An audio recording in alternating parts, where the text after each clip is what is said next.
zijn we op weg naar de Mangaar. De tenten laten we hier op de camping staan. En dan gaan we even zonder bepakking omhoog. Dat mag ook wel, want het is een beestachtige klim. Recht voor ons, de bergen in.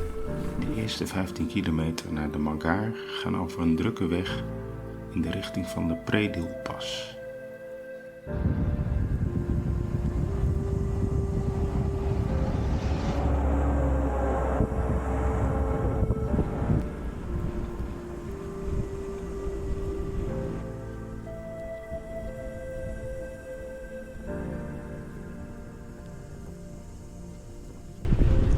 We hebben de Mangaar, daar moeten we tegenop.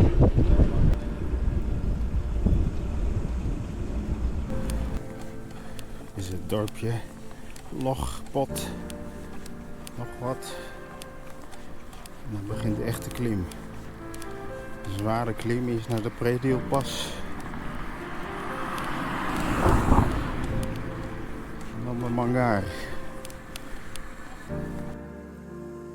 Nou, we staan hier even stil vanwege een mechanisch defect. De kettingbuis die zit een beetje los. Deze klem die houdt niet meer. En dan schuift die kettingbuis in het kettingblad. Dan moet ik hem telkens naar achteren duwen. En nu heb ik hier wat tape omheen geklemd. En dan hopen we dat die tape een beetje helpt.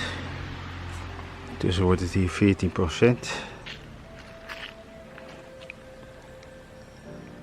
We zijn nog op weg naar het eerste stuk, dat is de Predilpas. En dan gaan we weer verder naar de Mangaar, als het goed gaat. Stel gedeelte hier. Mooie bergen.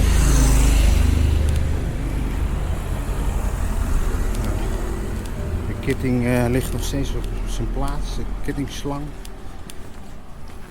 De Mangaar is met zijn ruim 2000 meter de hoogst gelegen geasfalteerde weg van Slovenië en staat al jaren op onze bucketlist. 3 jaar geleden wilden we er ook heen, maar kwam ik op de lichtfiets nauwelijks vooruit op veel minder zware kools. Dit jaar, na heel wat meer klimkilometers, staan eindelijk alle seinen op groen en staan we aan de voet van deze loodzware beklimming. We zijn nu bij de kruising. Afslag naar de Mangaar. Dat is hier.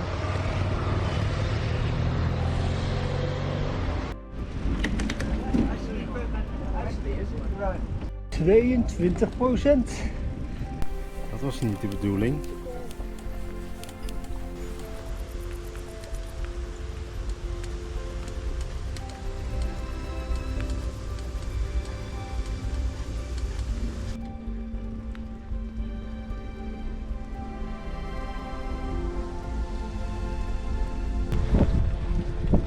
Hey.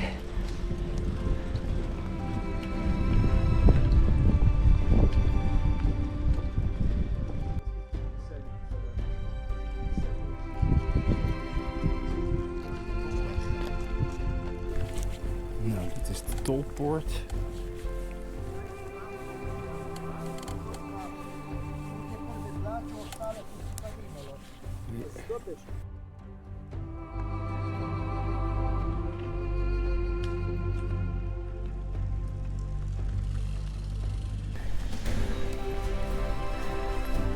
Donkere tunnel.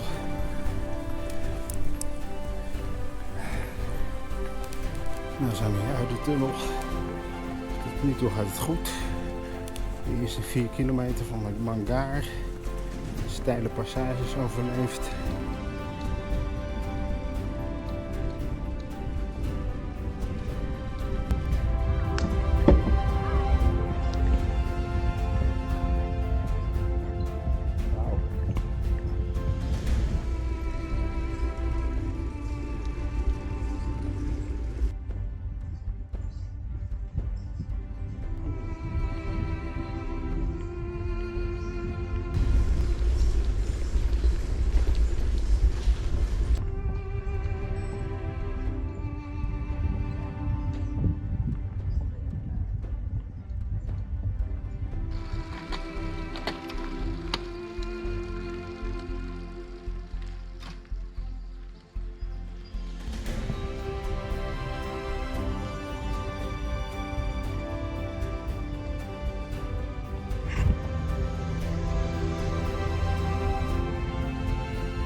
boven. Dit stukje mogen geen auto's komen. We zijn nu bezig aan de Mangar.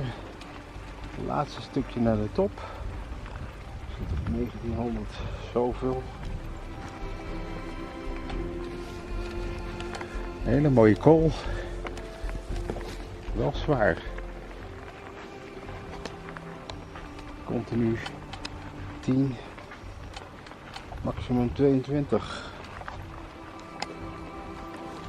Wel veel haarspotbochten.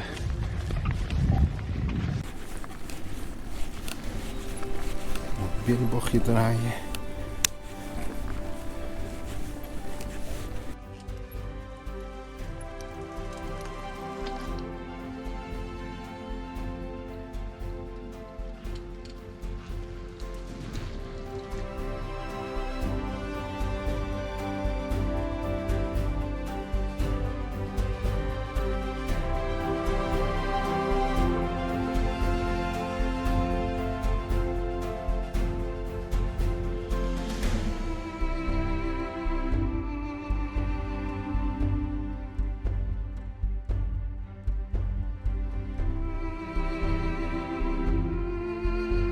Fantastische vergezichten, de meertjes, die een paar dagen geleden waren.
Bochten.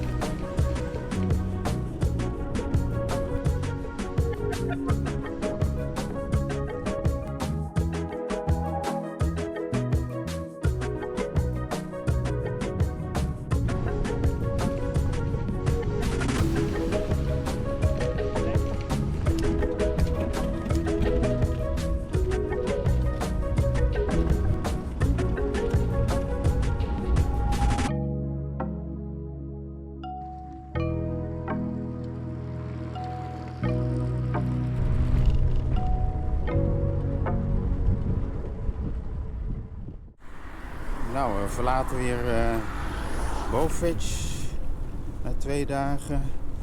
Op een mooie camping te hebben gestaan. En nu zetten we koers richting Kobarid en Tolmin.